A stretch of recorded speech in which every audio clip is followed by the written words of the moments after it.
Thank you guys for tapping in. Welcome to Free Game.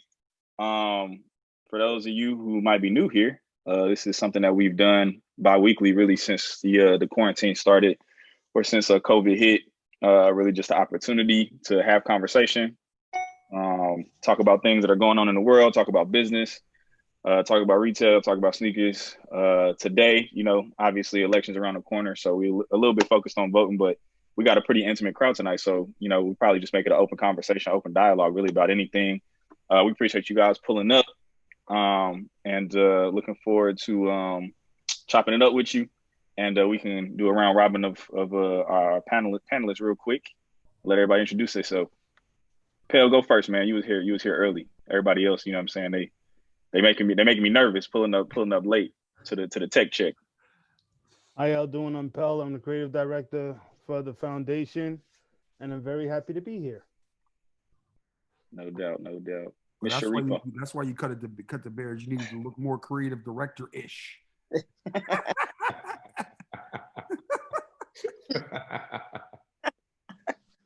That really wasn't all that funny, but okay. I'm with you, pal. I only laugh at shit when it's funny.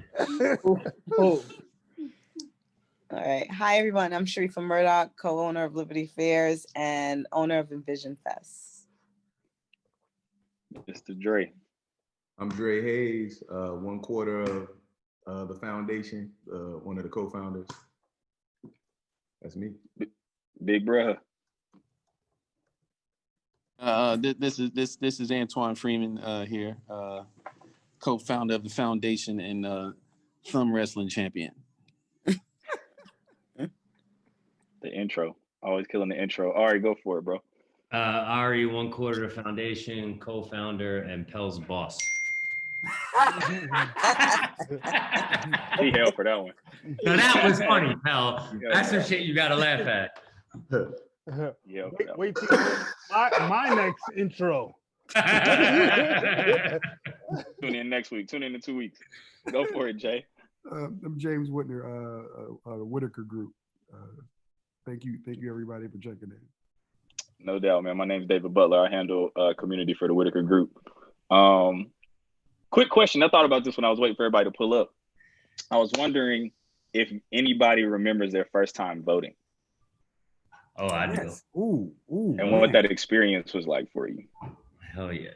I had to vote for Gore. That would have been 2001, right? Man, don't give me the line. Yo, you and I missed. We turned 18. Yep. Right in after November in November of 97, right? Yeah, so we couldn't vote until 2001.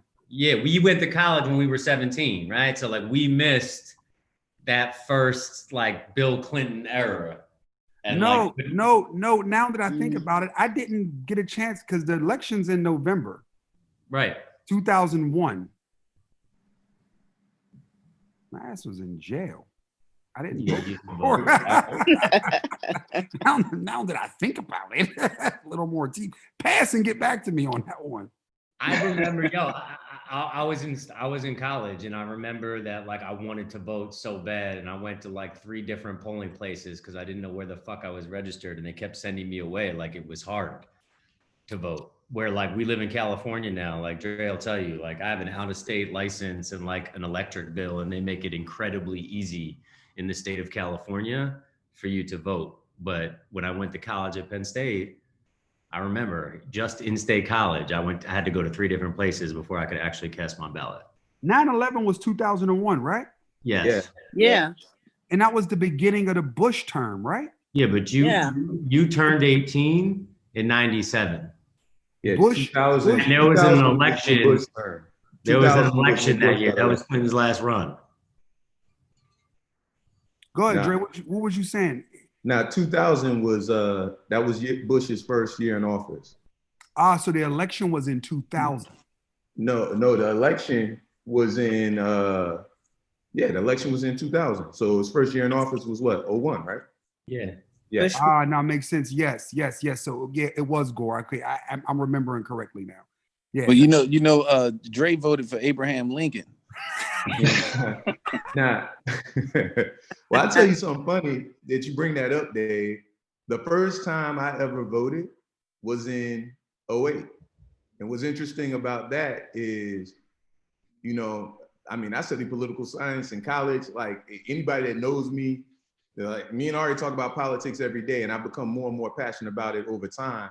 But also some of that is just being from Virginia and like growing up in Virginia during the time when Virginia was very much a red state.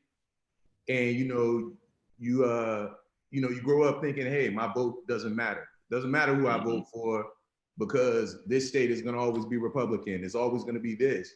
And and that was, the ignorance of my youth. And even for somebody who studied political science in school, the first time I ever voted in my life was in '08.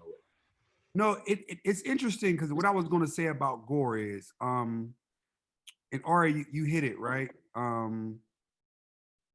Being wanting to vote, wanting to be a part of the process, and going in and voting for Gore. I remember that was the first time I watched them take it away from us, right? And this is me. Obviously, this is not about to be. No, they stole that shit. Florida stole that shit. The Supreme Court stole that shit. Yeah, so watching us get roughed off like this, right? And then the ballots come up in the like water and ocean in Florida and all of that shit. I think at that point, and I was still in Pittsburgh knee deep, and that's why I'm confused because at that point I was under indictment in 2000 and I went to jail in 2001. And I remember it was like, damn, all the things you think about you may not be able to do. And I think it was at that point when it really start realizing like, yo, these people play an unfair game. Like this is bigger than winning by a few votes. We got to get out here and really, really get at this, or they'll take our rights away from us one way or another. So I think to your point, I think at that moment I realized that I'm sure on all the documentaries they'll say Bush won, right? But I don't know how I feel about that. He lost the popular definitely. vote too, P.S. Bush started the trend of losing the popular vote. Yeah, and I think so it's always a fucked mentality when like a person can be in office that literally doesn't represent the populace from a voting standpoint. Like think about any other republic in the world where the majority does not dictate who's in office. Like why would land matter more than people?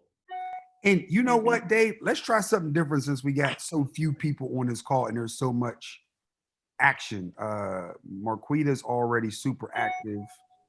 You want to pull her on? Like, I mean, there's everybody has the ability to unmute themselves. If you got to, what I'm saying, toss it in the chat. You can top in the conversation, guys. Everybody, today we're gonna run a little different since the intimacy of the conversation. Just hop off of mute and turn your video on, and we could just have a conversation, right? And just have open platform today because and we're gonna continue the conversation. But I didn't want people going in the chat when we could just jump in the conversation. Definitely. And I mean, to the point of Marquita was talking about, since SC is like the same way as Red State, she said she didn't want to vote anymore. I just dropped a link in there to an interesting documentary. It's called The Voter Suppression Playbook, and it talks about the way the Republicans gerrymandered their way into having all of the advantages that they have now as far as Congress. So it's a pretty interesting watch. It's about an hour and a half. Sorry, Drake. David Olson is saying he can't unmute. Zoom is saying he can't unmute. Give me one second. And to your point, right? I don't always want to be the dude that's super subjective, right? But I'm going to say it. I'll give you 2 words to make you vote in South Carolina. You ready for those 2 words? Amy Harris. Lindsey Graham. like, yo, you got to go to the polls just for that. Like, yo, dude is a savage. Like he cares 0 fucks about like having truth or this dude literally took and take right or wrong. They blocked Obama and said, hey, you shouldn't be able to make this. You shouldn't be able to make this decision this late in your term. Use my words against me. and he said, we'll never do this, and asked to be recorded saying it. I mean, this is amongst other things. And then he done it. Like, yo, this dude is proven to be a slime ball time and time and time again. And Bro, he's on the television screen every night, from Fox News to whatever internet ad to Instagram Live, begging for money. Yes, you seen that? I seen it last night too. Yo, I'm getting outraised 9-1. Like, help me, help me, help me. Yo, listen. And wow. I'll watch Fox News.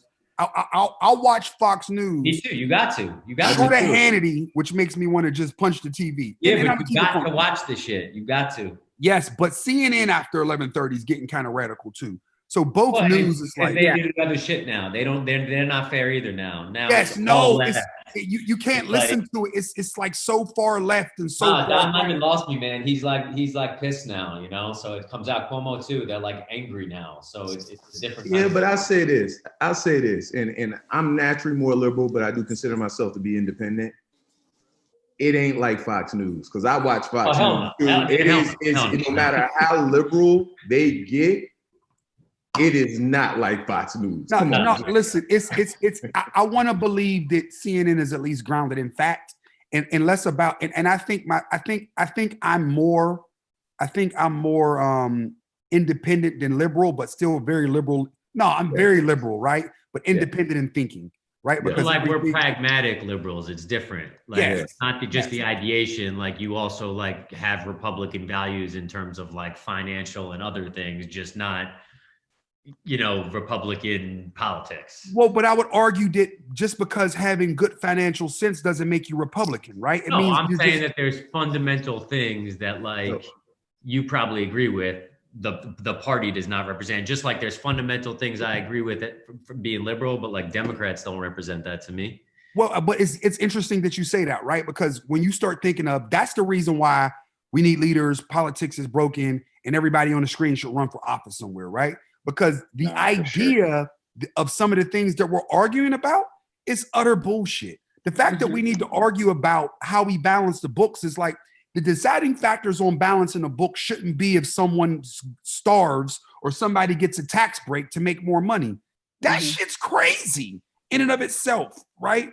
Like, so when you start talking about some of the granular issues that real people on the ground care about and affect real lives, that's the issue. Like getting corporate America out of politics is the bigger issue. The fact that the Supreme Court is allowing corporate America to have a place in politics, that's a bigger issue because it's not really for the people by the people in that way. The court itself is like a partisan system now. Like the entire reason that the court was built was to be nonpartisan.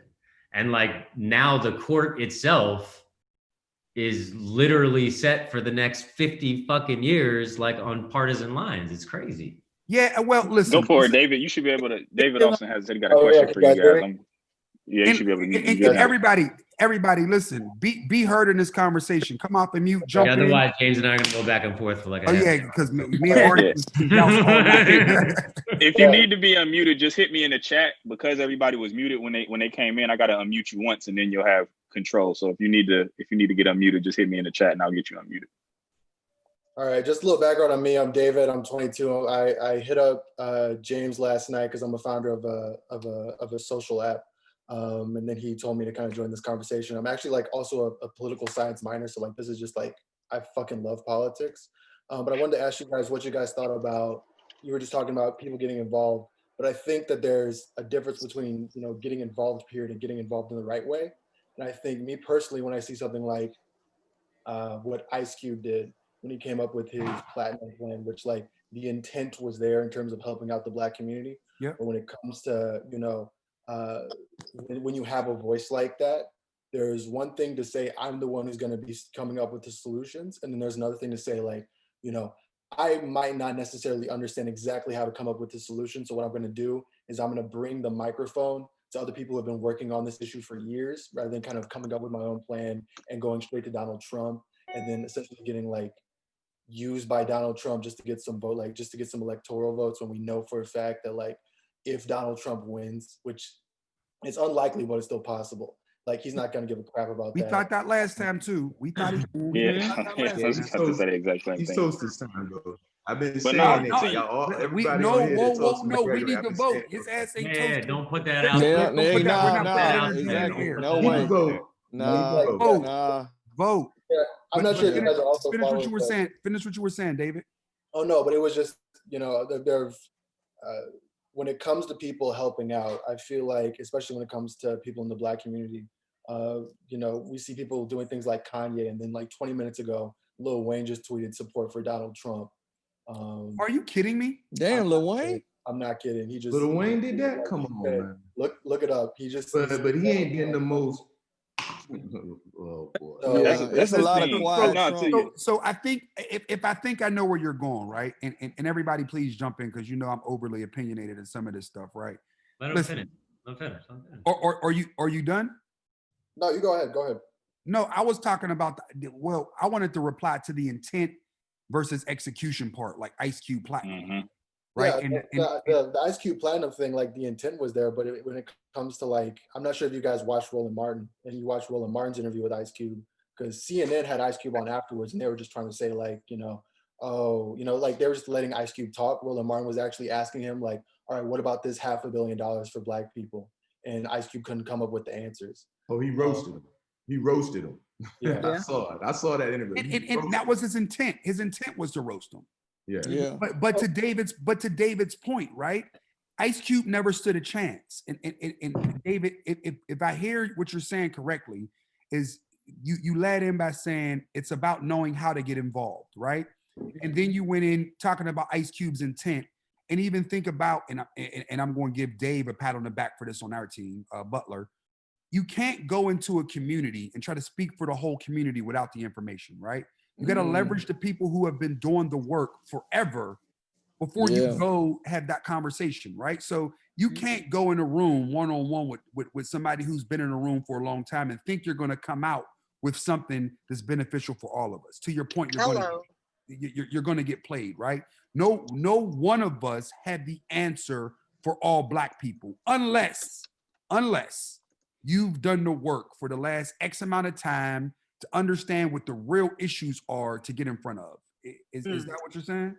Oh yeah, 100%. Yeah. So like in business, execution's everything, right? Like you can walk into a room. Come on, Dre, and Sharifa, all of y'all, everybody in this room who's been in business.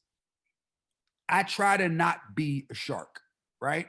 Yep. But someone walks. How's that working out for you? Someone walks in your room. I'm gonna do this. I'm gonna do this to you, Ari, because we had this conversation before. Yeah, I'm opening up this agency.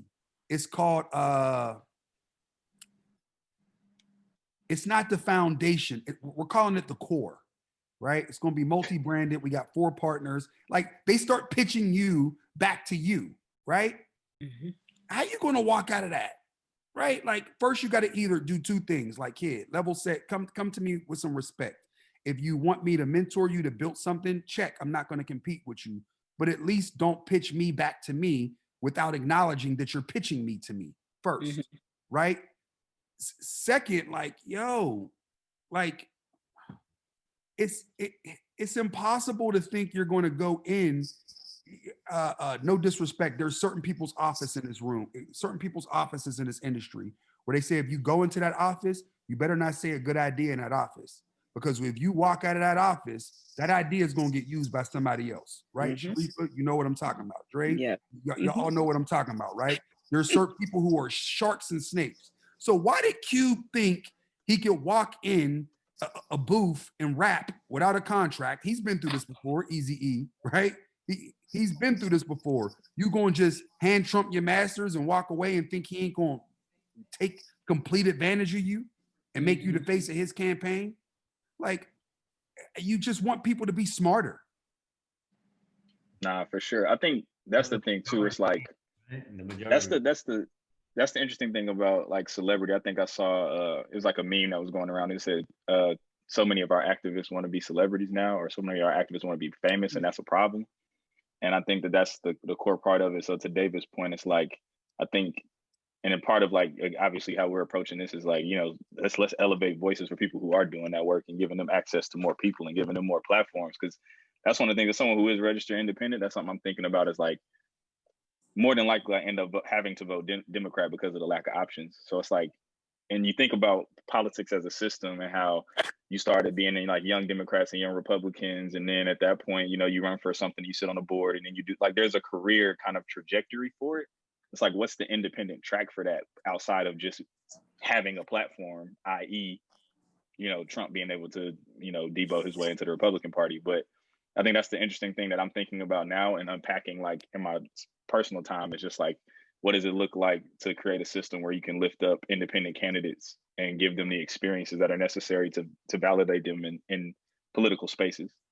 Well, as a registered independent, go ahead. Somebody's about to say something. Oh, I was just gonna say, I just saw what David was talking about with Lil Wayne, because he met with Trump today and he supported the platinum plan. But I think that whole thing is a lot deeper to me than that. Also, honestly, I was insulted by the fact that it was even called the platinum plan. They know it's like dog whistling. It's so much wrong with what's going on there. And now when you go down and you read the plan, and then even with criminal justice reform, and that's the thing that really throws me off, right? Because yes, he may have been the one that signed the law for criminal justice reform, but the only reason why criminal justice reform finally passed is because the drug problem in the suburban white communities have become so bad that it became something that Republicans wanted to fight for. So when you had the opioid epidemic, you had the meth situation, when all those people were starting to get locked up for drug offenses, it wasn't brown people anymore. It was white people. And I'm not making this about race. I'm just saying exactly what I see. It did not become a problem to reform the criminal justice system and make some changes to the sentencing guidelines until there was more white people going to prison than brown people. And that's real. And that's undercover. Me too. It was a bunch of California white boys and white boys in Colorado getting clipped going over state lines with 50 packs and 100 pounds and 300 pounds. And that's when all the conversation about just weed men let them out of jail. When it was legal to grow out here and these dudes were we know those dudes, right? Yes. So, and it's interesting. So that's one of the things. And, you know, unless you're really reading about this and studying and really paying attention, there's always something else that's going on behind the scenes. You know, I know Antoine is on here, but one of the things we talk about all the time, he always be like, Dre, man, I hate politics. It's all BS, you know, because there is a lot of BS. And a lot of people don't know that. But that platinum plan, and, you know, and I read it, yes, there's things on there that sound good on paper, but we all know it's bullshit. And that's what really pisses me off. And they're playing it just like somebody would play to, let's say in some respects, to uneducated voters, and they'll try to play to what they need. That really is like one of those things where they're like, let me dangle this chain in front of you, this gold chain, this platinum chain. Like, and, you know, and that's just how I feel. Maybe I'm off, but that's what I see. Yeah, Philip was trying to jump in. Go for it, bro. Follow up on you. What you talking about, Dre? My name's Philippe. I've been, you know, following you guys. I'm sorry. Funny enough, Jay, I've known you way longer before you've known me. I'm a beneficiary of what they call that CARE Act. I don't even have a vote, so it's just interesting to me to see how all the dynamics of both parties is playing out, and I don't understand how everybody's knocking Cube for at least sitting at the table. At the end of the day, whether we hate Donald Trump or not, he is the president of the United States. He's the one that signs the executive orders and is not passing the law unless it has his signature. So I hear a lot of people knocking him for sitting at the table, but I don't hear them talking like what y'all talking about, specific parts of the platinum plan. Check.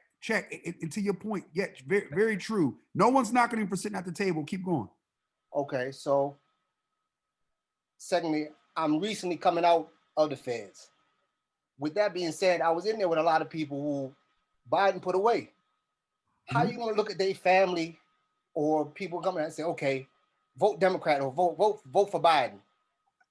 Man, I can tell you, I know I can name off the top of my 10 people right now if you want me to.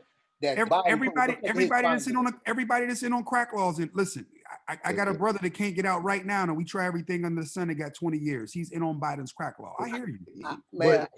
I know your family, Jay. So that's how I say I know you long before you know me. Yeah. I know Rock. You know, I can't wait till Rock come home. That's my man, good Muslim brother. That's my man 100. Check. But it's just interesting to see, okay, get Trump out, get Trump out. Shit, Trump got me out. Yeah, I understand what you're saying, Dre, that it wasn't until the smaller people or, you know, Mexicans, white, whatever you want to say, I'm out on it now on house arrest. If I had a vote, I would vote for Trump.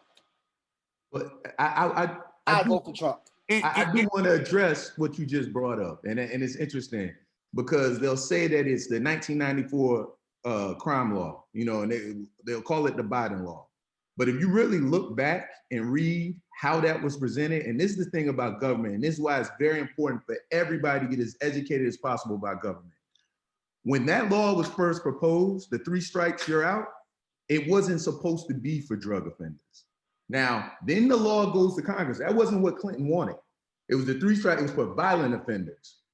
But then when it goes to Congress, you got to deal with a Republican legislature, then everybody gets in there. There's not one person that makes any one law. But let me finish this, James. So what ends up happening is, and when that bill goes through, obviously it has greatly oppressed our people. There's been so many of us that have been thrown in prison because of that law, right? Then there's the other part of how our system works is the way, because our system is unequal to begin with. So that law had a problem because the way the sentencing guidelines were. But if you go and you dig deeper, it's not always attributed to one person. So I understand what you're saying, and people deal with what's close to them. So there are people that are getting out of prison because Trump signed that law, but they don't pay attention to the politics every day. I mean, at the end of the day, this is one of the things I hear you, brother, you saying that you would vote for Trump. But you do recognize he is a racist. Dre, let me go. That's what I have a hard time reconciling with. Dre, let me go right there. Right? Mm-hmm. Listen, Philippe. It's Philippe, right? Yeah. That's it. Philippe, Dre, and this is the catch, right? Because what you did is get granular and personal, right? Because when you've seen people busted at the rates, and how much time did you do? I ain't finished my time. I'm on home confinement. I still got 3 years left, but I was blessed because of that to get out to be able to go. But check where I'm. That's why I say I don't have a vote. So check where I'm going with it, right? When you're sitting and someone affects your situation at that level, right? That was good that he done it, right? Right. But you know, because you did time, right? And you also know you got to look at everything else too, right? To Dre's point, right? Because you haven't had a chance. And listen, I'm not here to take nobody's individual vote away from, but to Dre's point, when you step back and look at the whole picture, right? Just no different than think about why we all done what we done to get there. If we would have had better, we would have done better, right? If somebody would have said like, yo, I'm gonna give you these pens, bound for $1, sell for $3. Go over there. You can sell these pens. It's legal. You would have ran at it, right? Right. He's taking those opportunities away from us, right? So it's a joke on us. Don't be a part of the system that locks us up and then expect me to give you some level of thanks for releasing me. Now it's appreciated. It's appreciated, right? But you can't call me a nigga, a nigger in the same breath and think I'm a be okay with that, if that makes sense. Like, because it's just if you already see, even if it's a false agenda, he's pushing it somewhat. So and when you say think of the whole thing, I haven't heard Biden say one thing about, okay, like to Dre's point, maybe the crime bill that he sponsored didn't turn out the way he initially wrote it up. He said it. But at least acknowledge and say, look, Trump did this, so I'm gonna try to piggyback and at least correct that situation. Even if it wasn't 100% my fault. If I get in office, I'm going to try to correct that situation. But I acknowledge it, I understand it, and I'm going to try my best to correct it. He has acknowledged that, like. No, he acknowledged it, but I ain't even saying he's going to correct it. Like, yo, I fucked up. Yeah. you know, I was part of something that was fucked up. I've heard that. I heard that part. He had you know, he fucked up. So something about Trump, he would never admit fucking up, no matter how minor or major, right? And Ari, let's keep it funky. Trump is pandering. Listen, bro. He's most picture of Lil Wayne out there to treat people like they're fucking stupid and say, look, Wayne like me. It's like it's listen, I'm gonna say it to you. I'm gonna say it to you a different way, Philippe. And stop me if I'm disrespecting you when I say it, right? Okay. Because I never wanted this, like, just because we done time don't mean we criminals, right? Absolutely. Who you are has nothing to do with that time, right? Nothing to do whatsoever. Check, right? So with that being said, like when you pull back and think about, like, yo, just because someone does something good, don't make them good. Does that make sense? When they've consistently been bad, right?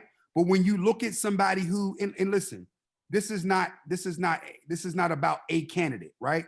I'm very, very fuck Trump because of his body of work and what he's put out. Less about his policies. Listen, I've made a lot of money because of Trump's policies and tax policies, right? Right. But I can't vote with my pockets. I got to vote with where he's pushing our people. Like, yo, you know goddamn well if somebody ran in that house and tried to get you right now, you're gonna try to beat them with a butter knife, right? Because you can't have a pistol. Does that make sense? Right. But you watch how he's inflaming. Your pockets is one thing, but we talking about freedom now. Yes. We talking about freedom. Yes. You know people, I know people. Yes. That got life. Yes. And you know what I'm saying? Off of maybe the smallest thing, off of weed. 100%. And then listen, let me go into the intimate conversation. Habeas corpus, right? When you start talking about you can't, if you timed out when a new law passed, you can't get out, right? Right. Listen, these people want to do something about criminal reform, right? And it's tough to buy into somebody like Biden that's been there for 47 years, right? But it's also tough for me to look at this dude do what he's doing to our free world, right? And in a world where we're from, and you understand this, right? Because we're from this, right? We from this small little world, right? And I'm talking to you now because we having a different conversation, right? Where the exposure is limited or controlled. Yes, our exposure is controlled where we from, right? Right. But then when we step back, right, in this world, and I love that you hopped in this conversation, right? Because in this world that we in now, when you step back, where you going next, right? In the world that you know this game, right? You know the whole game. So the world that we in now, this much bigger world, this macro world, how he affects this macro world is very different than how he affects that world. And don't get me wrong, the time that everybody got is real time. The way that everybody's put up against each other is real time. If you know me, that means you know Cheese too, right? Yeah. Cheese been in a fucking hole for 8 months at the end of 20. Yeah. Nigga got diabetes and they won't let him out. Yeah. So you know how I feel about that shit. Yeah. And I spend my days calling the chaplain to see if he all right in that motherfucker, right? Yeah. Yeah. Right. So you know where I'm at with that. Yeah. But on the other side of that, I got to also sit back and look at the whole world, all of it. The world that we never had an opportunity in this world that we in now, right? We didn't get this shot. Right. So now it's tough for me because remember, I talk about the internal struggle all the time because it's our world, right? And even though it's a blip, it's a world. And it's a world that controls a lot of the macro world. Yo, I can't let one collide with the other, right? Because now I know the macro world can affect that world, but the power, your power, right? And I'm not trying to convince you from Trump, because if you would have hit me and we'd have had another conversation, the conversation would have been, yo, what you doing? What you trying to do next? How could I help you? How could I help you expand that opportunity to get next, right? So when you would end up meeting some of these same brothers and sisters from a different way, right? Yeah. and you pull back and understand, you start to see like, oh shit, I see how this is affecting that. You know what I'm saying? When you can't walk in a room, at X company because it's all white men and women who look at you a certain way, and you can't get whatever opportunities because that's the shit that he's affecting. That divisiveness affects us as a whole culture more than it does the blip of a culture that we're from. And once again, I'm not minimizing at all, never will, because I am Whitaker. That's where I'm from. That's what I'll always be. It made me who I am today, right? Yeah. But in the macro world, yo, this dude's a terrorist, yo. And that's them as harsh words. But what he's waged, he may not have said fuck niggers, right? But by inflaming white supremacy, you're saying the same thing. Real shit. Yeah. Sorry, y'all. We hijacked the conversation. Hey, let me tell Eric you. Sanders. For that, my dude. Hey. Don't for that. Eric Sanders had his hand up. I'm gonna let him jump in before it. Yeah, y'all went in. That was I don't know deep. how you gonna follow it, but go for it. That was man. deep. That was deep. But I mean, I just look at it like this, though, man. Like how they always push the great hack of 2016. You know what I'm saying? Like that's the same thing that's going on now. You know what I'm saying? The Kanye shit, the whole, you know what I'm saying, Lil Wayne shit. I feel like the Ice Cube shit. I feel like all of that's part of a bigger hack. You know what I'm saying? Because it's crunch time. It's fourth quarter. Like shit, we got a few seconds left on the clock. What the fuck you gonna do? Throw a Hail Mary? He want to Aaron Rodgers this thing. Yeah, you know what I'm saying? 100. Think about it too. You talking about a man, and now I'm talking more about the people than we are about the politics, right? Mm-hmm. But so let me take it away from the people. Gotcha, man. Moral fiber is like part of being one of the most powerful. Exactly people, right. Right. Yeah. So, but when you start talking about what's at stake when you're the ruler of the free world, right? Like most of us is in jail because you had a plug or at some level of a plug, right? Yeah. Imagine the level of a plug that he's fighting for. Huge. It's a different. So he's the biggest kingpin that's ever existed because he's willing to go tell black people, I got your back. The white folks been locking you up forever, and he's willing to go to white supremacists and say what he need to say. Like, yo, he's the first one that in a regular world. I'm gonna say this to you again, because we once again in that blip. How long would where we're from? How long would he survive? Talking out of both sides of his mouth. It's double-sided pep talk. One day. It's crazy, bro. It's the uniqueness of the political system, man, and what people are able to get us to do, because like, yo, Philippe's freedom, it's his freedom, it's ability to be able to move left. He was doing count time 4 times a day. Now he can move on his own. So the power in having his freedom back is something that, yo, unless you've lost your freedom, you don't understand. That's why I can talk to you. Bro, that's why I took the conversation to me and you for a second, because unless you've experienced loss of freedom, you don't really understand what it's about, and that's what makes this man so fucking treacherous. And I got a question, and this is gonna sound real ignorant. What happens if he guts in presidency again, and he says, "You know what? I decided that everybody got to go back." Would you feel the same way? Fuck no. Exactly. So that's what I can only. You know what? That's go off of what he's trying to lock people already done. You know what I'm saying? Like what hold on. Go. Let them two go. Go ahead, Philippe and Sharifa. I have to go off the track of what he's done or what he's shown he's done, whether it's under false pretenses or whatever. But Biden has locked up a lot of people and hasn't gotten them out, and maybe because he hasn't had the power to. Check. So that's big acknowledgments too. That's big acknowledgement. Yeah, of course. Here goes the problem for us. Like, why is it accepted that he did us one favor, It's a favor at this point because he can make a decision and change it, and then we all of a sudden on his side. At the end of the day, he's using us.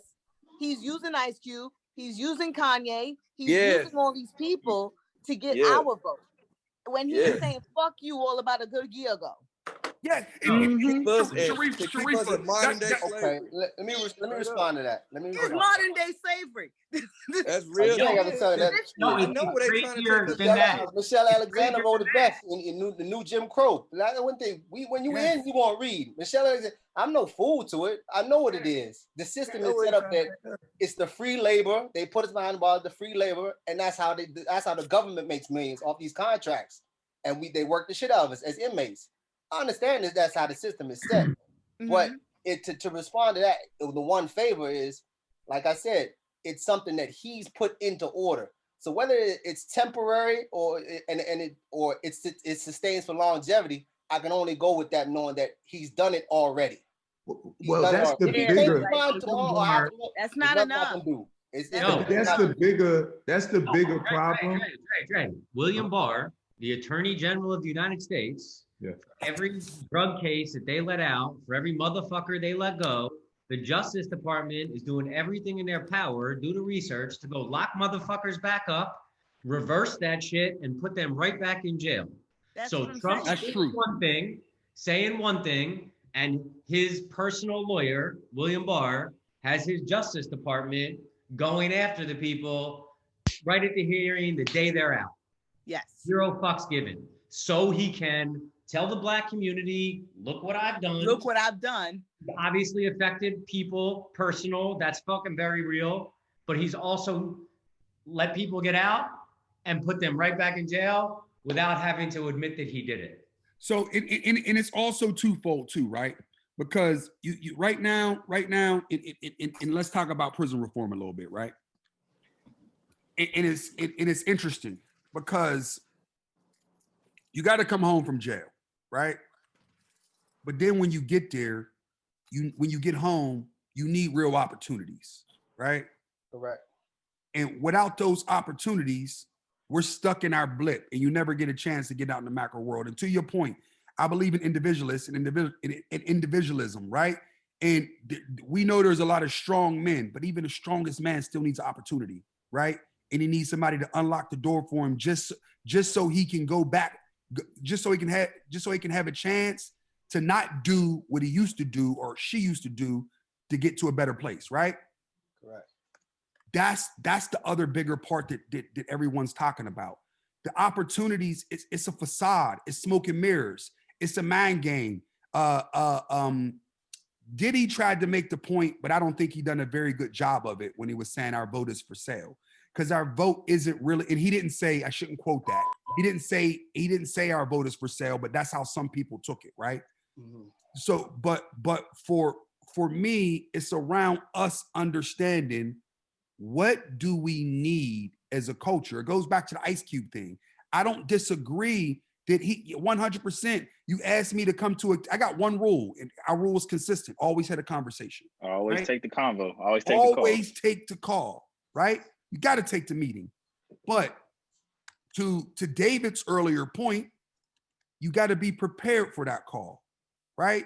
Because if you don't do the prep work, you're going to walk out without even knowing or understanding how you're being used, right? Because, and listen, leverage is part of the business. In order to get, you got to give, right? So some of it's give and take, but you just got to understand and do to Sharifa's earlier point. Yo, it's all smoke and mirrors. It's a farce. It's a game, and he's proven it. And it's over 4 years. We thought it was a joke 4 years ago, but money's on the record for who he is. Look at the documentaries. Like he's the ultimate. We let a con man. He's a con man. He's a con man. He's a con man. Well, what I was gonna say, James, is even when you start to look at what's going on, and this is, like we've been focused on the man, and then even when we start to look at the politics of it, man, if you look at what was going on in Florida when they were gonna let all those people who had got out of prison be eligible to vote. And then the Republican legislature went back in there and fought to make sure that they had to pay. Think about it. Being in debt is American, right? So basically, these people are 700,000 people who would have been eligible to vote. And now they can't vote because they still owe some debt. Like, that don't even sound right. Being in debt is American. It's the craziest thing I've ever seen. And that's really one of the problems I got, even though I consider myself to be independent and I am more liberal. I have a problem with the voter suppression. I have a problem, like, we should be encouraging everybody to vote. It shouldn't be a political strategy to say, okay, if more people vote, this party wins.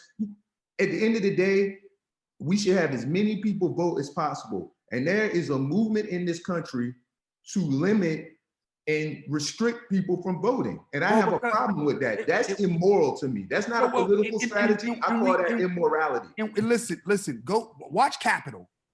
Shit, I almost want to do a damn Capitol watching party so we can watch it together, right? And it shows you the power of, like, when you start, if you listen to the Kanye West Rogan podcast, what Kanye saying is true. Like, the idea of money and the people who empower just want to do anything to stay in power. They'll say anything to stay in power. And it's not about what we opened the call on. Like, this is granular. It's about the people. It has to be the people. There's this thing out with Warren Buffett. I seen a clip last night. I'm gonna post it on my stories tonight, where somebody was in a Berkshire Hathaway meeting saying to him, do you think there's something wrong with capitalism and people's social status, with no pun intended, in life? And what he was saying is, there's nothing wrong. I'm gonna mess this up some. What he was saying was, in short, the system rewards some people better than they reward others. The system doesn't reward Black men very well, right? At its base level. The system rewards Black women even worse, right? And then let's start going into employment opportunities. The system doesn't reward teachers and people who educate, but the system does reward hedge fund managers, right? The system intrinsically rewards white males, right? So how do we look at the entire system and balance all those things out, right? Because if you're not looking to balance that system, that's when we have a problem, right? So my issue with our system is the fact that there's no balance or acknowledgement of the things and people who don't have a shot. Socialism sounds good to me if teachers get paid, if Black people get opportunities, if I don't give no fucks about no tax rate. If you know me well, I'm gonna do one thing different. I'm gonna just make more fucking money. Does that make sense? Take a cut, check. I need to make more then, right? Because I understand that. That's real shit. I understand it. Philippe just came home, right? He need a real opportunity, right? Not one that's full of shit, not one that's gonna push him back, not one that's gonna have to make him even consider penitentiary chances. Less about doing it, fucking considering it. And you know, like I know, every motherfucker that come home gotta at least consider it. Well, also the other thing, Dave, I know you be putting stuff up in the chat, but I don't know if any of y'all on here have ever watched the Patriot Act on Netflix. It's discontinued now. There's one about US elections, and it talks about one of the main problems with our election is we have a binary system. You're either for or against. Yeah. So what ends up happening, and Philippe, when we're having this conversation, it's like, that's what happens with a lot of people. You got three options, really. You either don't vote, you pick Biden, or you pick Trump, because anything else that you do don't mean shit. No, so, and quite honestly, if you don't vote, that's good, that's okay for you, but you really only have two choices, and our whole system is that way. You either got to vote Democrat or Republican, and what ends up happening is people get into their tribes, and they got to accept the bad that they don't like with this person if they want to support that person. Our system, because we don't have multiple parties, it's really a flawed system, and there's not enough being done to correct or fix the system.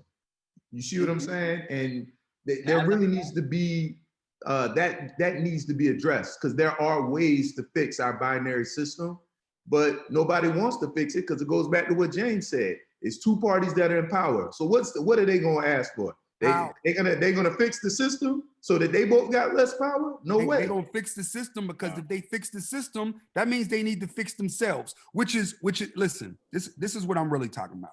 This is why voting's important, right? And Fleet, this is why your vote is more important. And I hopefully cast it how you want to cast it. But check, that is right. Yeah, I forgot that point. Yeah. But here's the bigger point that I'm making, right?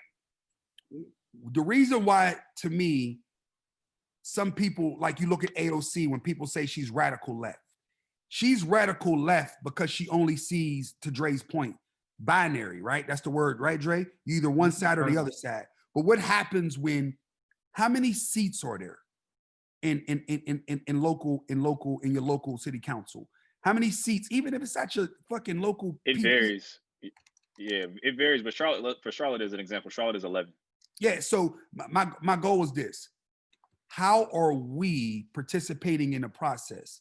Not as just people voting and electing. Like, yo, David's in a political science minor. He's saying he loves political science. How old are you again, brother? 22. He's 22 years old. If he loved the process, right, and he got a runway in front of him, right, and he's really passionate about it, and he got a good foundation, and he's a good human being, we need to rally behind this brother and figure out how do we seat him for the right reasons, not because we want something from him or we need him to do something. We need to look at our whole system, holistically, and we have to start thinking through the system, Philippe, the same way we think through our granular system, right? Because we know that through and through, right? We can see it coming. We know somebody coming around the block. You know the conversation. You know what's coming, right? If we're able to get that granular with the macro system, that's when we get real change, right? So for me to think, not to cut, give me your point. I was going to piggyback. If David now was, and this is something I think which I see way more in the black community than I see in the white community. If David now has all these good characteristics and decides he wants to join the Republican Party or he's a Republican, then a lot of people back on, oh man, no, that's not true. Because I don't think, to our point though, I think this, bro, it's not about party anymore. Yeah. It's about right and wrong. I don't care what party he's on. I don't care. Okay. I'm not into voting Democrat or Republican. I don't give no fucks about that. Come on, yo. Once again, in our granular world, how many stories do you hear? How many stories do you got to hear before you get to the truth? Does that make sense? That's why I said referring back to our granular world, right? So if we take that same thinking into the macro world, don't make a difference if he's an elephant, a donkey, a roach, or a rat. That makes sense, with no pun intended, right? It's all about his ideology, what he believes in, what he stands for. That's what looking at a candidate is about. Looking at a candidate is understanding who the candidate is. What's their record? What's their history? What are they going to bring tomorrow? Who do they stand with? Why do they stand with them? Yo, Philippe, in their mind, they demonize us because we criminals, right? But you already leaned into this conversation, having this conversation lets me know you're a good brother. You already said some things to let me know you're well read. I've watched my cousin change, come home from jail, right? Fight the demons, come home from jail, and me fight with him in jail, back out of jail, in jail, go back to jail, right? And have to go through the demons and struggles all in it. And I'm sure you talked to him the same way I did, right? Yeah. So how can't we not eliminate that, but now say, like, so, and we're watching him change, we ain't judging him. We love him, right? Indeed. So now we got to be able to look at all of our people the same way and say, yo, listen, we got to give people real shots to be people and represent our people the right way. Democrat or Republican, that don't mean nothing no more. That all that political shit that exists right now is broken. So now we got to start looking at the people, the issues, and the things that affect us at large. Yeah, I agree. Can I ask? So add on to both James and what Dre was saying, I think there's like two kind of flaws that I noticed, especially in the Black community. Yeah. One in particular is people who have the voices in our community, like people who have the what's it called, like the opportunity to speak about these things. They're more, and I saw an interview with Malcolm X about this too. He mentioned this way back.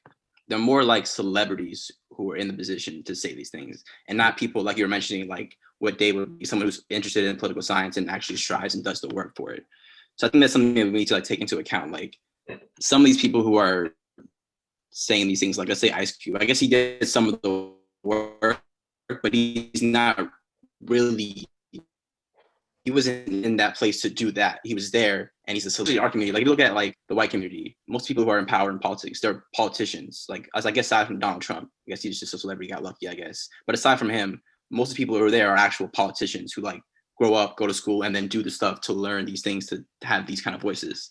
So I think that's something that we need to grow up and like have more of, like in our future, like especially with like stuff like David. He's 22, poli-sci major, wanting to like learn this stuff and go this pathway. I think that's like the right way that you were talking about. And then another thing that what Dre was talking about with like the actual just government itself, it's too black and white. That makes sense. Like it's too, like especially with like the system in the general, like it's too binary. Like you were saying, it's this or that. It's never, life is not like that. It's not black or white. It's literally all gray area. Like stuff is case by case. You can't have the same exact idea for one thing with a situation that's not the same. If that makes sense. So I just think there's just a few things that we have to like as a community kind of face and overcome to help with this situation. Listen, I agree with you wholeheartedly, right? And if you look at and I'm gonna just talk about my personal journey, right? For me, that's why it's always been about our team and building a brand around us, because I agree with you. Man, Philippe, I appreciate you being on this conversation, because you make the other part of my life more real, because you're not thinking about it. I'm looking at a part of it, right? Yeah. When you start thinking about what we value as a culture, that's the first part, right? Like we only value material, not only, and I'm not going to put that on our culture. We've been, and I want to be very, very pointed with my words. We've been mentally enslaved to not have a lot, and the system has glued us. The system has glued us and held us back from being able to get to a lot of places. So we want to celebrate when we win, right? And we so used to not having that we celebrate, and we so used to not having for long that you ball when you get, right? Because the celebration isn't long enough for us, right? So now, for me, coming from where we come from, right? In looking at how we move, when I got out of what I'm calling the granular world that we lived in, right? The streets, and got into this macro world, Hutch used to say it to me all the time, endlessly. He used to say it to me all the time. And he didn't know what he was saying to me when he was saying to me, but he said it a lot. Like, yo, Jay, it's a bunch of different ways for you to sell jeans. You ain't got to sell nothing else. And he didn't say those exact words, right? But he constantly let me know that, like, yo, listen, there's opportunities so you can start seeing the world long. You don't gotta be cool. You don't gotta lean into, like, you don't have to be prideful about needing to struggle. Like, there was times when in this business, I was fucking struggling, but I refused to revert back to that life, because I knew if I did, what the potential outcome could be. And you know the sad part about it though? What's that? When I was 17, I was a little scared of the outcome. I ain't scared no more. That's why I work here more. That scares me. Does that make sense? So I take the passion that I have now and pour it into these youngins. And that's what, man, listen, I could do this. I can show y'all. I can Instagram watches. I can show you motherfucking $250,000 art pieces. I could do that, right? That's not what this is about. This is about David. This is about Malik. This is about youngins and letting y'all know, like, yo, y'all, the children are our future shit sound cliche as hell. But at the end of it, if we don't, as old heads, and I consider myself an old head and coming up, we had G's and them as the dudes who put tools in our hand and let us know if you go to a certain spot, they're gonna try to touch you because you're from here, right? That's the kind of mentorship we need to give these youngins. So we let them know that you don't need to be a celebrity to go into politics. That my Instagram is open to give you the mentorship. Like, yo, David, I encourage you to keep being excited about politics and invest and do the work and have the courage to run for office. Because everybody's going to tell you you don't stand to everybody going to tell you every reason why you'll never be able to make it. And then you'll be president. Does that make sense? So you're right. So this platform, what Free Game is about, it's about that. It's not about the people who are on here. Sharifa has been doing amazing her whole career. Amazing, incredible. This is a Black woman who pulled herself up. Dre Hutch, they from Virginia. Dre might have grew up on the beach, but he ain't have nothing. These is people who ain't leading with chains and jewelry. These are people who are something, who have character and who, no pun intended, built a foundation for themselves, and they stand on that foundation, not on material things. And that's what this gotta be about if we're gonna ever really have a chance. Sorry for keep going on soapbox. Y'all got me turned on today. That was real. I had a quick question. This is Rashard. You're saying earlier how things are black and white, and I listen to this probably about every week.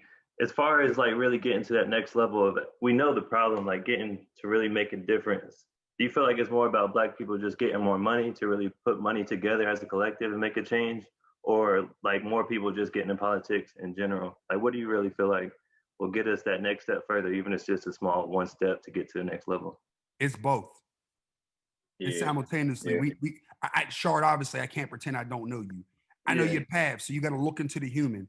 I can't tell somebody who's interested in donuts to go be interested in politics, right? We all got a path, right? Yeah. But what we have to do is unify as a community, right? Ari is Jewish, but like this dude fighting like he's a Black man. Like he wears our struggles like I wear my struggles. He gets more mad about me being discriminated against, or I shouldn't say more mad, at least as mad as I do, right? So it's about us unifying and us all committing to be better so we can be better collectively, right? And like everybody can't, David started it earlier. Everybody can't just jump into politics. Dave Butler says it all the time. Everybody can't jump into politics. We got to support the people that are best at what they're doing. Sharifa's the best at trade show. The foundation's the best at what they do. So we got to look and we got to encourage people to be their absolute fucking best for us as a community. And then we got to put our best forward. Yeah, my thought process is always trying to get people to take the things that you always have to follow what you're passionate about, because if you don't do that, you won't stick with it, right? So I always tell people that you got to definitely do all of these things with liberation in mind, right? So if you want to be a basket weaver, dope.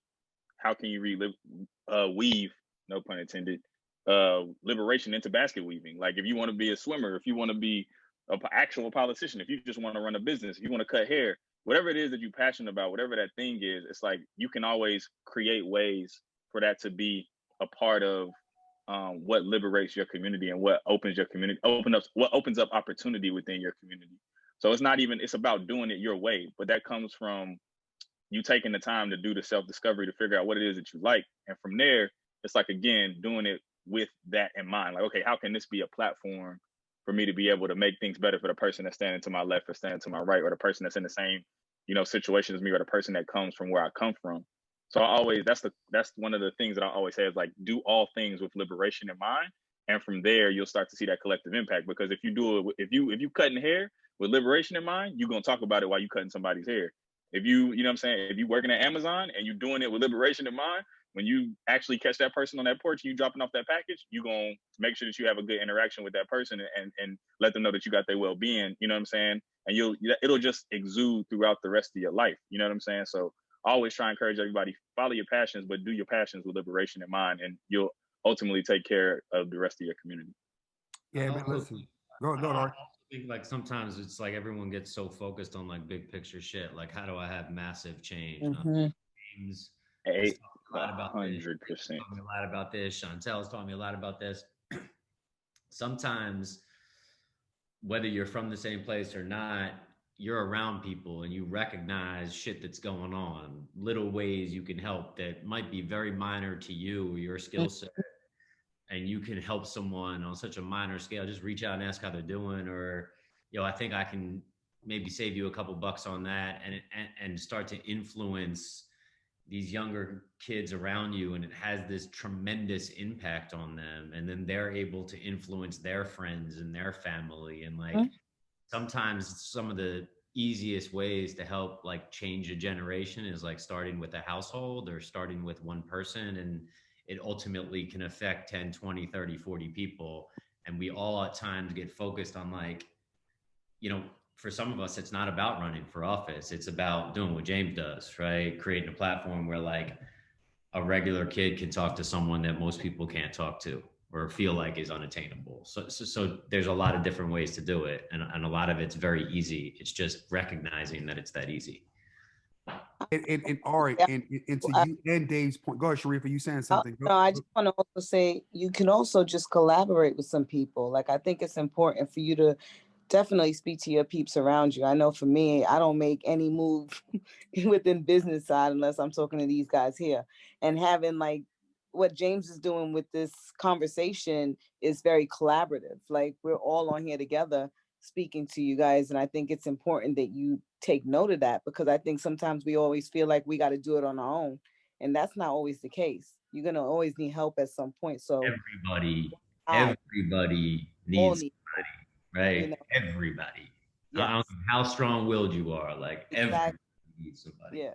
So I'm just saying, I think it's important to remember that, and remember that you got people to talk to. And even if you don't got people to talk to, there's this open forum right here, and you can always ask for help on whatever it is you need, And the other part is taking this, because there's power in this conversation, right? And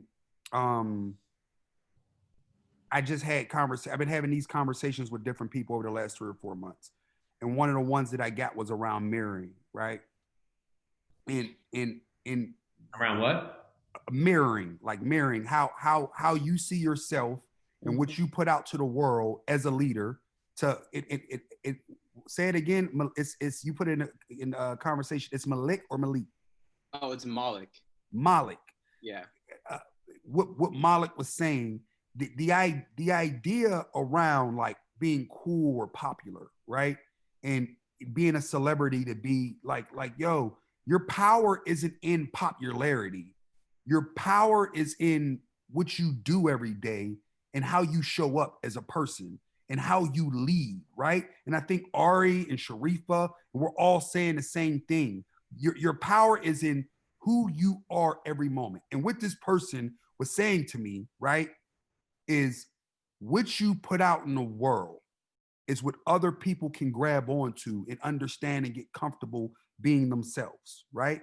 And that energy that you put out when you lead with collaborative thinking, and you lead with love, and you lead with being an amazing person, but you also lead with being a tenacious worker. I tell my team all the time, us doing purpose don't mean shit if we're not amongst the best at retail, amongst the best at experience, amongst the best, because the prerequisite that everyone's talking about is people tend to want to hear from people who are the best at something, right? So it goes back to what Dave was saying, be the best barber, right?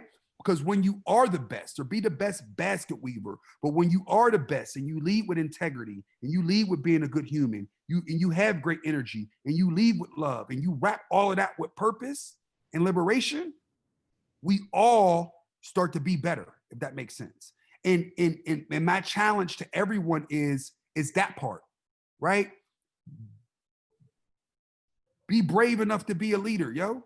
Be brave enough to be the dude to say something different. Yo, it takes a lot out of me to, and I'm gonna go back to Philippe, because he knows a person who helped raise me for right or wrong in parts of my life, right?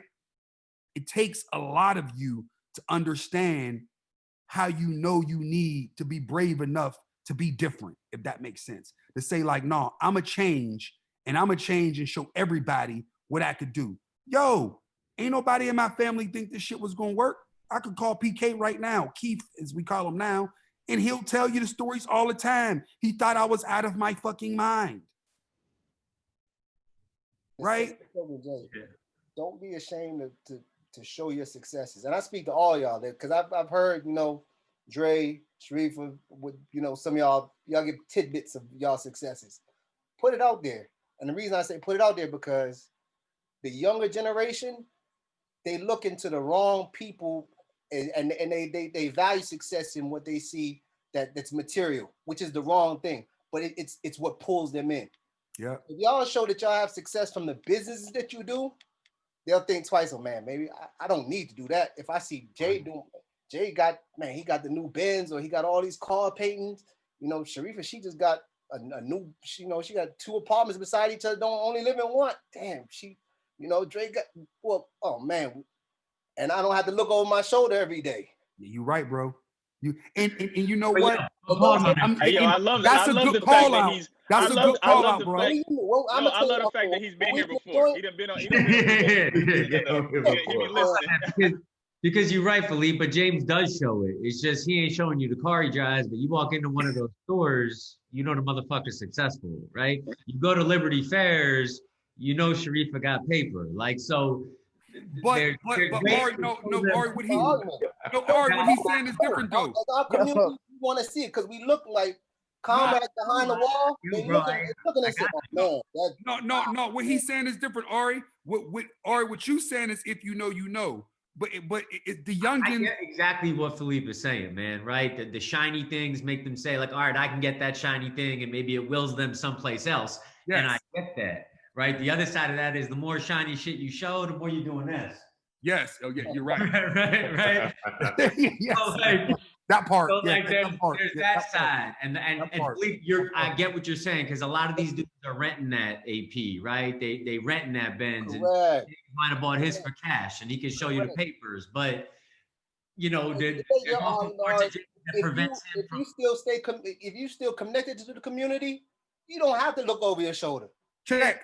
Well, listen. In you too. Huh? That's ingrained in you too, to be cautious, right? Yeah. There's a reason Antoine doesn't show his face. It ain't because he's scared. It's just like ingrained, right? Yeah. And listen, there's truth in it, right? And in some of the things that you try to balance it, right? Because there's so much. You outed. Well, man, listen. If a man can't enjoy his bedroom, then what can he enjoy? Right? That's how I know we're divorced.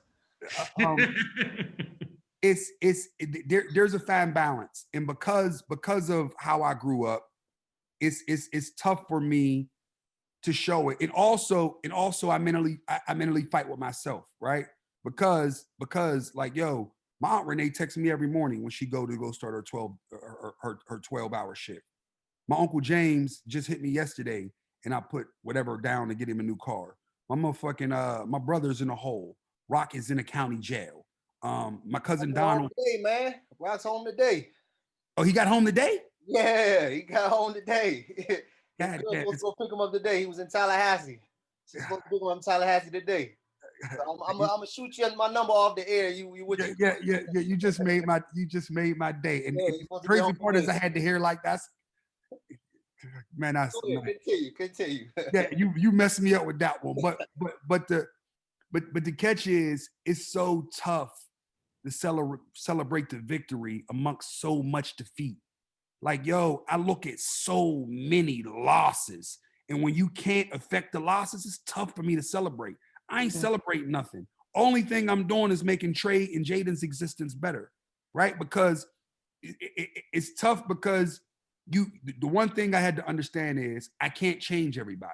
I can't get everybody to come along to do what I could do. And that even means family sometimes, right? So you got to go into the community to get people who want to work with you to do the right things and build it the right way. And then once you get a solid foundation, no pun intended, then you can start to go back and pluck people one by one, right? Then I could go into, like now 14, 15 years in, I can walk into Nike and have a conversation and say, yo, listen, I know y'all can't speak about this, but I want to do that. And they say, we're going to figure out how to support you. Does that make sense? Like, then you could have those conversations, because then, to your point, you gotta work. Like, the problem is too big. So me showing the AP ain't getting us nowhere. It's just showing that I just don't save all my money, right? So I hear you and I agree with you, but the problem is so big that we also need really big solutions when we talk about macro issues. Anybody jump in? We've been going for a while. Oh yes, let me jump in here real quick. This is a minor thing I wanted to say, just for some encouragement, because someone said something about, like, what do we do? Is it jumping into politics? Is it making more money? And the frustrating thing about Trump for me is it's really simplistic, and some people may kind of go, no one has character, but it's the lack of overall character, just in how you treat people, how you talk about people, how you address people. It's frustrating. So character is a big deal to me. But part of the beautiful thing about resistance is resistance comes in all, types of, in all forms, several forms. So some of it is protesting, some of it is boycotting or doing whatever. But I think the other part that we sometimes do forget, which is kind of what you touched on a little bit, is joy and displaying joy, because it does get discouraging sometimes to do what we all in some respects do, whether it's in business, whether you're doing it in the community, whatever, raising kids, going to school, whatever. Sometimes it can be discouraging. And if you can't see some of the good, if you can't see any examples,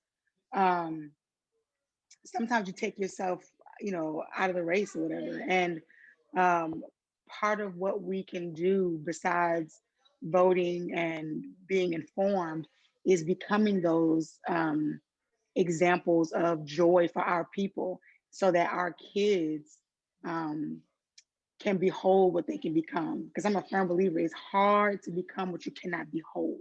You can't see it. You can't touch it, but especially if you can't see it. And so when it comes to leading by example, and like Ari said, you might not be a politician like the young man was talking about. That may not even be your bend, but being able to be good with your family, to impact a young person, to impact an older person who they feel forgotten and displaced in this world when it wasn't always that way. I think sometimes we can get so caught up in either politics or money that we do forget people matter. And Trump forgets that for me. And not that all politicians, or not that politicians in general really care about people, if it doesn't fit their agenda. But at least lie about it a little bit, or not lie about it, but just don't be so blatantly such a butthole in my face like that. And so anyway, it's a simplistic thing, but treating people well, and we can resist as a people by displaying joy. You were saying, James, earlier, you may not be able to do a whole lot over here, but you can make your son's life and experience different or better. Like, I think about that with my kids. I think about that with the Forge kids. You know how exasperating it is to work with one kid or work with several kids, and you've been working with them for 4 years, and then one wrong move and they are 5,000 steps back, Yep. And so you kind of want to go, forget it. I'm done. I can't even process that. But if you can take a minute to focus on the one that is doing well, that is experiencing things, that is participating and voting for the first time, or whatever, then you can survive and thrive in the midst of all of this mess. I've kind of turned off a little bit of the politics slightly, because there's so much back and forth crap. And I'm just like, I don't want to keep hearing all the back and forth. I'm gonna go vote, I'm gonna do my thing, but I need to focus on my community and joy in this space, or else I'm gonna shoot myself. You know, like it's crazy. And No, so good I don't point know, about, joy is a form of resistance. yes, and good point about we talked about the left and right some, and being able to turn off the noise, and you're absolutely right. Because when you turn on the TV now, it's really divisiveness on both sides, right? It's left hates Exactly. right, right hates left, and that's not getting us anywhere. We got to live in our personal truth, and we got to all as individuals, and I'm reiterating what I said earlier. We all just got to focus on being the best we can. And to something I'm gonna say to Philippe, because once again, I'm talking to somebody who doesn't have freedom. I said this on a call earlier today. There's a cost to being the best that you can be. Like I said that earlier, like at some point I had to, as a company, we had to be able to afford to be able to wrap things with purpose. It's a cost to that, literal cost, if that makes sense. Like you can't, sometimes you can't afford to be a great person. It's not affording to be a great person. Shit. I've told stories all the time. I've watched people to come become wolves who were destined not to be, because if they weren't, they wouldn't have made it. If that makes sense. Like evil and divisiveness can transform you into something that you don't want to be. So to Chantel's point, like you got to be, you are what you eat, and you are who you hang around. And if there's not a community of positive things and positive people, you become the bullshit that you see. Indeed. And all Period. Chantel's point, I know all too well what it is to be forgotten, and a lot of the comrades do. Because for whether it be family, even worse, society. Yes. You gone. You gone. You're not a second thought. So when the COVID broke out and we were in there, y'all thought y'all had a fear? Shit. Man, listen. Shit. Being in jail is 12 deep in the room. Up in next to that being shit. dead.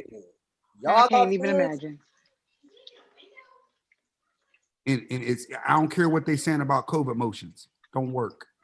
It works for very few people. But with that, I want to make sure anybody got any questions? Yeah, I think D'Angelo was rather jump in. I didn't have a question, but I wanted to piggyback when she was saying like it's kind of sad, like how politics is these days. I saw an interview. This was probably a little bit over a year ago when Denzel Washington, he was asked by paparazzi or something like that, like how do we feel about fake news? And he said something that really like blew my brain. Like he said, the problem is if you watch the news, you're uninformed. But if you don't pay attention to the news, no, if you don't pay attention to the news, you're uninformed. But if you watch the news, you're misinformed. And it goes back to like these outlets trying to be the first one with the story, not any facts or anything like that. And it's up to everybody to live in their truth, you know, and do your due diligence to society, you know, dig deep within yourself, man, and, you know, do what's right. Because I feel like, I don't know what the problem, the answer is to fix all of this, but love conquers all. And it's a lot of egos in politics, I feel like, you know, I don't know if it'll ever get better, but we can mitigate at least what's going on a little bit, you know? Yeah, and Marquita said you was great. You was great in the Zoom meeting from Be Social last night too, bro. Oh, appreciate that. Yo, yeah, buddy, appreciate it. Yo, you know what's helpful to watch if anybody's ever interested is what the world says about the United States, foreign news, Russian news, what they say about the United States, the outward looking in, because I have found that to be a bit more unbiased and just kind of just information for information's sake versus I'm trying to brainwash you or do whatever. So foreign news, Russian news, NPR and BBC. NPR. Yeah, I read NPR, I read BBC nightly, right? It's you're getting, it's like almost getting an objective watch or read on what's happening. And it's funny, it's one of the things that I learned when I sat in Tokyo, and you can't watch, you don't understand anything, right? So you can only watch BBC. And you're sitting there like, holy shit, this is a completely different view on the news that I'm getting. And you're absolutely right. You gotta to D'Angelo's point, you gotta find your truth, and you also gotta find things that aren't biased. But in order to do that, you gotta find people who you can have real conversation with, which is, I think there's power in Philippe's position and coming into this conversation and being honest around with Trump, how Trump affected him personally, because that's something that none of us would be able to speak about. And I honestly probably wouldn't have thought about it if he wasn't on this call, right? But that point of view caused a level of engagement we wouldn't have got otherwise, right? And it's important to have that point of view present, because if not, you're not really getting real engagement or real people having to really think about and have to be thoughtful in what they're saying and why, if that makes sense. I think this conversation needs to go on. Like, it doesn't need to just go on during the presidential debate. Like, this is something that needs to go on throughout the whole 4 years, getting deep into the communities, learning how to enact with the youth. Because one thing that I do see with the youth, the approach is wrong. And, your approach got to be right with everything you do, So I feel like if there was, some programs that people put into place in, urban neighborhoods and things like that, that's year round, that, connects to the people, you can throw the knowledge within voting, to them about everything that's going on. That way, when presidential time comes, they're locked and loaded. And most importantly, they're participating in the local, because, those are the people you can call right away and get in touch with and make a real change. But a lot of people don't know that, No, 100%. Where you at? Where you live at? I stay in Houston, Texas. We'll be at you. For sure. Yeah, for sure. Because listen, what you're saying is, and I'll leak it, right? Post-election for us as a team, and I'll go get past it now.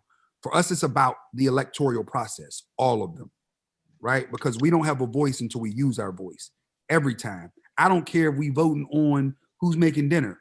We need to understand that at all times, we got to participate in the process, and we have to educate ourselves when we show up to the process, because that's how we make the process better, right? So you're 100% right.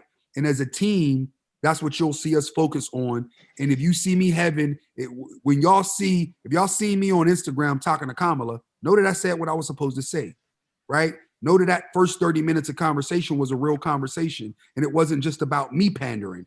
It was really her having real conversation, her wanting real opinion, and her wanting to be a point of view, and even offering back different things that we could and should talk about it in free game. And not, it wasn't political in nature, but it was just about like, yo, the process, it's important. Like, this work is important. Like, yo, once you get to big politics, it gets different, right? But it's like twofold right now, right? Because it's like, I think because of the divisiveness of who's in office right now, it's like, again, like reawoken a generation, almost like we haven't seen since the 60s, right? So step one is like, get him out. Step two is everything you're talking about, right? 100%. Step two is level the playing field. And third, clearly Chantel's making dinner. Yeah.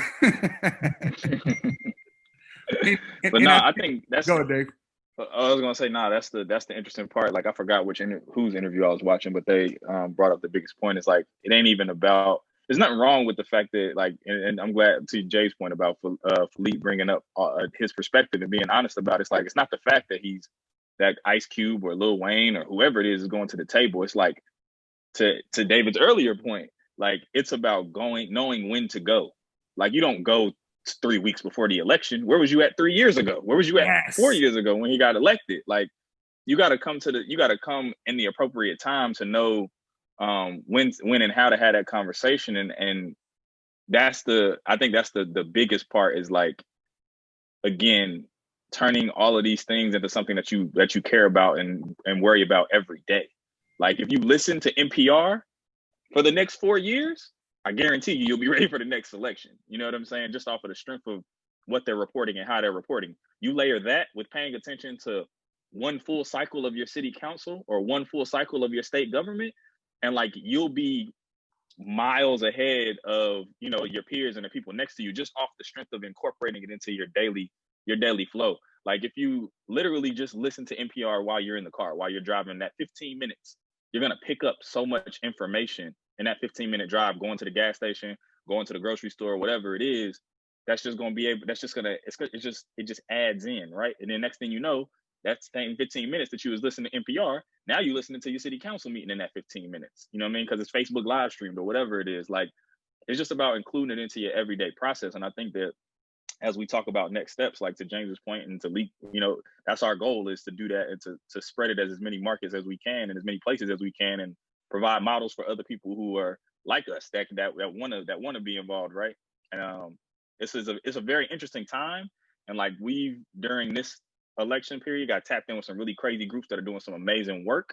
So I think that we'll continue to see shifts and waves with this next generation. It's just about getting past this moment so that we can actually get to the next steps to actually doing the real work. There's a lot of people that are ready to be mobilized after this time. And I'll add in to another place, and also get to where our people's at. Get into the struggle. Yeah. People spend time going to Haiti, but I need to spend more time going to the housing projects, right? Like understanding why people keep telling me, well, I don't understand why youngins is killing each other in Chicago. I understand exactly why youngins is killing each other in Chicago. You want to, like, them is the issues that they're all. NPR is one part, city council is another part.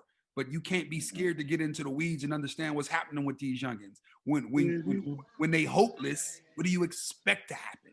If that makes sense. Because they're just now supporting each other the way they know how to support each other, if that makes sense. And the only way you get them to change is by getting them to change and going in and understanding where they are at. And then understanding, being able to go in and take where they are at and help them change that. And go into city council and say, you want to slow down killing in Chicago? Let's start here, here, here. No one's killing if everyone's eating. And that's just not on the top side. Show me opportunity, I'll show you peace. So you go in and you show them kids a real way to make it out. Give them a real option, one that they can believe in. Not pandering with Wayne because he's down in Florida, or not, you know what I'm saying? Not letting some good brothers out because they deserve to be out, because it mobilizes the vote with the good brothers who got credibility in the neighborhood, right? It's about doing the work for the right reasons all the time, right?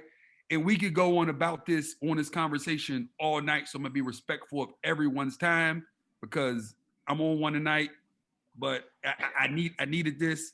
Sharifa had a very good idea for going again next week after the election, depending upon how everything goes. And we'll be here. We got it's just dropping, the flyer dropping this weekend, but we got an event 11/3 post election kind of recap, seeing how everybody was going to the polls and all of that. So y'all will see that flyer rolling out on all the Whitaker Group social media as well. So I mean, we gotta join on 11/3 immediately after election day. If we want to do a follow up on Thursday, that's a free game. Then that works too, because 11/3 is gonna have a little bit more structure to it. But definitely there'll be more opportunities to continue the conversation post.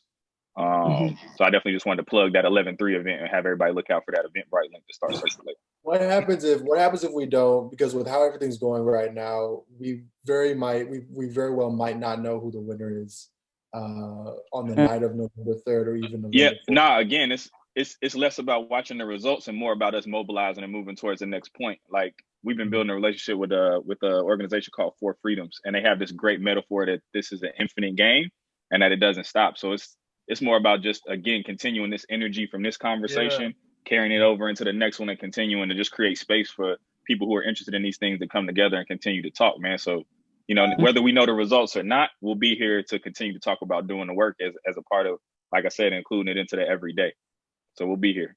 Well, can I add something right quick? Oh, I'm sorry. Well, I just want to throw it. To me, the saddest part, I think, is back to Sharifa's point. we even if we fall to these false hopes or these false promises, they can't be held accountable for another 4 years. You ask me about, what can I do? I can only vote off of what I've seen done. If he doesn't do it, then shit, what can I do? Well, another 4 years before he can be held accountable for it. No, that's not true. I think the thing that we got to do is understand there's power in mobilization. Mm-hmm. There's power in our voices, and there's power in our everyday action. And listen, to the point we made earlier, and you made earlier, these kids, the youngins respect being able to see it, right? For us, it's about for us continuing to drive home, being amazing at what we do, all of us being amazing at what we do. Because if once we're amazing at our superpower and we surround it with purpose, then we know how to mobilize individually and collectively. And we do that daily, if that makes sense. So we gonna start smoking people out. There's Senate and congressional elections every 2 years. There's mayoral elections and governmental elections and state representative and state Senate elections all the time. We gotta get contained. We have to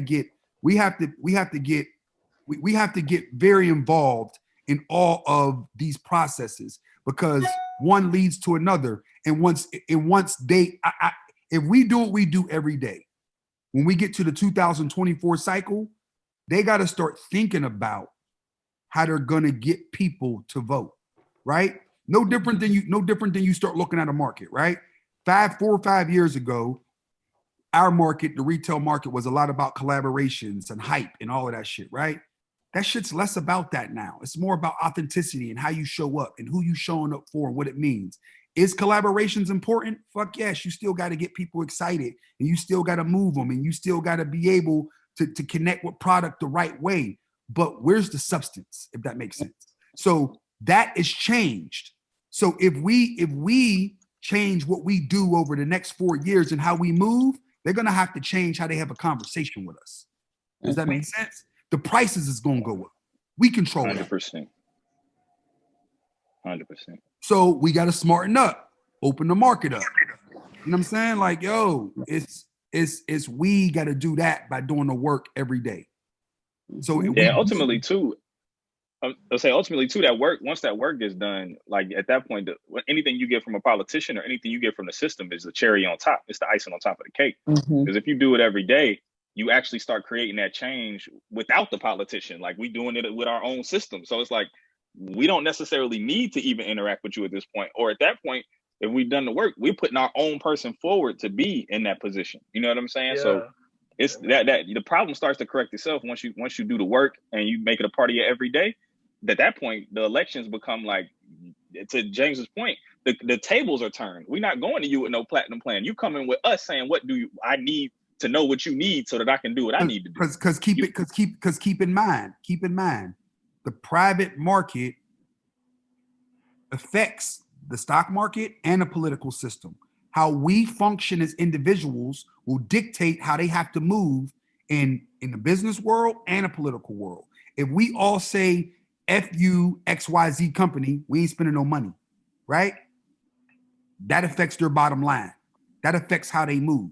That makes sense. What politicians. Well, I'd like to add something, piggyback off of what you just said, James, because if we have seen what true mobilization is, and that was through the riots.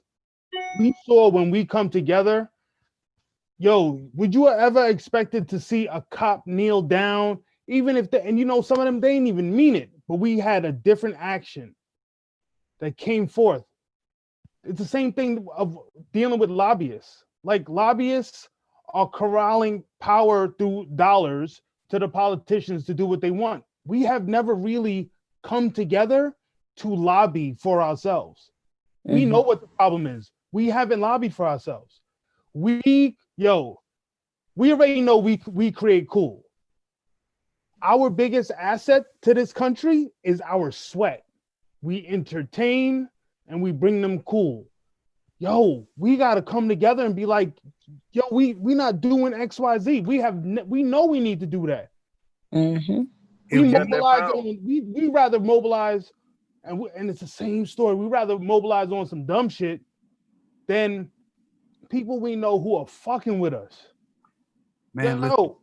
Yo, wait, one last thing, like, and not to what David said. He asked, like, you know, kind of like, what's the purpose? We may not know what the outcome is next week. The thing is, there's going to be more conversation, and it's just like going to the gym. Yo, you got to keep on working out, got to keep on having these conversations. Right. Only in a place of pain do you have change. And we've been hurting. 100%. Man, listen. The thing is, I hate to be cliche. We all gotta win, man. True. And we can. We just gotta all individually be willing to do the work. And it starts with us. And we all gotta feel it. The person who your energy is contagious, the people you talking to, the people you around every day, it all gotta be about us all winning all the time. So we all gotta give up. We gotta all look at how we're treating our neighbors, the type of energy we putting out to them, how we're helping push people up. Because, like, yo, you may be down right now and somebody needs to pull you up. But when you get a second, yo, pull somebody along, man. Hey, but look, I just gotta let y'all know, man, like, straight up, ever since, like, you know, even with the George Floyd situation, how they killed him, and I mean, I really wasn't woke, you know what I'm saying? Like, but like after that, it just really touched me, you feel me, in a different way. And at the same time, I just knew I needed to do something more, you know what I'm saying, for my community and for the people around me, the ones I love, the ones I cherish, right? But at the same time, once I've actually found you guys and started following you guys and giving me more knowledge on what I can do, how I can help, just even from home, because I'm high risk, I can't get outside and help. You know, I couldn't protest. I just had to figure it out from being at home, you know. So with this has helped me mobilize me, you know what I'm saying? It activated me in a way where I just knew I just have to do more as much as I can. You know, you can't just go to sleep knowing that somebody else could get killed tomorrow by a cop. You need to educate your other black loved one. You need to educate them on why voting is so important. You got to educate them on just everything that's in basic life other than, you know, the music, what's new, what's hot. We got to protect our lives, our citizenship, because it just seems like they just trying to take us back to a place that we just, you know what I'm saying, that we don't belong. We belong in the forefront. We've had it harder than anybody out here that ever walked this earth, and they still trying to suppress us. They don't want us to vote. They don't want us to say nothing. They don't want us to make money. Like, come on, man. What kind of world is this? Like, dang, bro. Let us get a piece of the pie. I mean, we deserve it, you know? Well said, brother. Well said.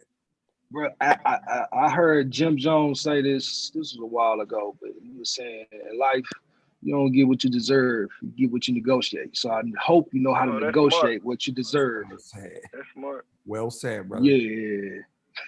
Listen, I'm gonna be mindful of everybody's time. Pell, please take a second to tell everybody about your event on Friday. Yo, tomorrow, those who have Clubhouse, I'm hosting something at 6:30. Bill Tell Sell. I'm not talking about voting. Sorry, it's about branding, you know, marketing and sales for creatives. So if you're there, please pull up. Help me build my room. Clubhouse is popping. Yeah, Clubhouse is definitely popping. I haven't dug all the way in. If you don't got Clubhouse, yeah, crazy. You in Sharifa? Yeah, I'm in. It's Yo, crazy. People are selling invites for a stack. Seriously? Yes, on Twitter. Crazy. I got one.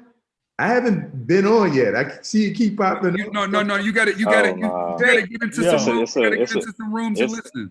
Yo, free game, definitely got to you got to pull up on that. Oh yeah, that'd be really good. Oh, trust me, I start ideating with the team already on how we going to do it. Listen, man, once we get past election, and obviously COVID also, the opportunity is going to span and how we partner and how we leverage and how we create something and give it away so other people can use the model we've been able to figure out to connect communities. It's important. This isn't about us having the vibe. It's about scaling what we do so we can be a part of the process every day. Real quick, real quick, James. I just wanted to piggyback off Comrade Pell's statement. When he speaks about lobbying, for those of you who haven't read this book, what's that? What book is that?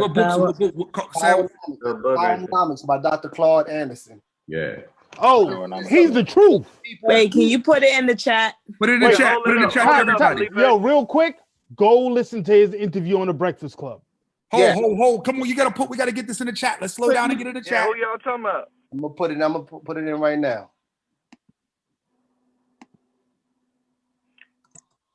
Is that guy y'all talking about? He's super woke. I'm trying to think. I feel like I heard his name. Yeah, no, it's funny because I seen the Breakfast Club interview and didn't listen to it. Yo, that interview is a beast, bro. That dude's amazing. Yep. I think I know who y'all talking about, man. Pal, is there a way for us to because along with being a PS minor, I'm also a computer science minor and a business major, and the thing that I contacted James about was the app that I programmed and running, and I'd absolutely love to learn more about what you're talking about. So is there a way for me to kind of learn more about that kind of stuff? How do we get people in Clubhouse? Oh, about the app itself? You want to learn or you want to get in? I want to learn. I want to learn from what you're talking about marketing and all that kind of stuff, about marketing my app. What's the book into? What's the book called? So it's called Powernomics. Powernomics. Yeah. As far as Clubhouse, you need to have somebody who's in to get you in. They got to send you an invite, or you could get on the wait list by going on. It's only for Apple right now. As far as Pell, send a man an invite, man. Give him. I don't have any invites. You only get one. Wait, you only get one invite. Who's the one that said that they got an invite? Who was it? Dre? I got it. I did. So this is what it's $1,000.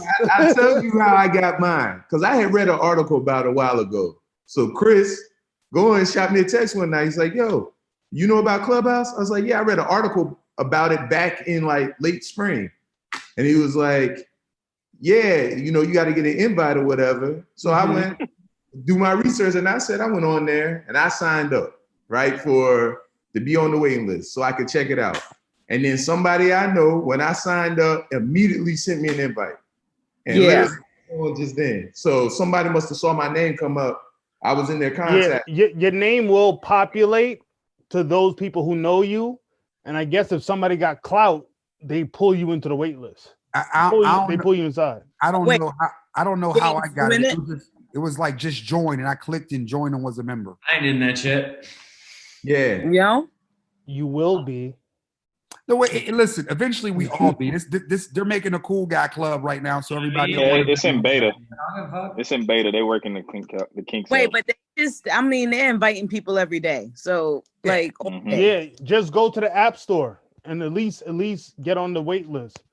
Who knows how you actually get in all the way if you don't have an invite? No, I think they know strategically somehow, some way who they want in it. Yes. Yeah. Yes. All right, but with that said, everybody, I appreciate this was a hell. This was dope. I love the intimate nights because you can really get in. You can just let stuff fly to your mouth, and you ain't got. It's been on fire. Y'all been on fire this week, man. It's been crazy, man. Straight up. And James, just so you know, man, it's been lit, bro. Yeah, leave, man. Straight up. Go ahead, Hutch. What bullshit you about to say? Go ahead, say it.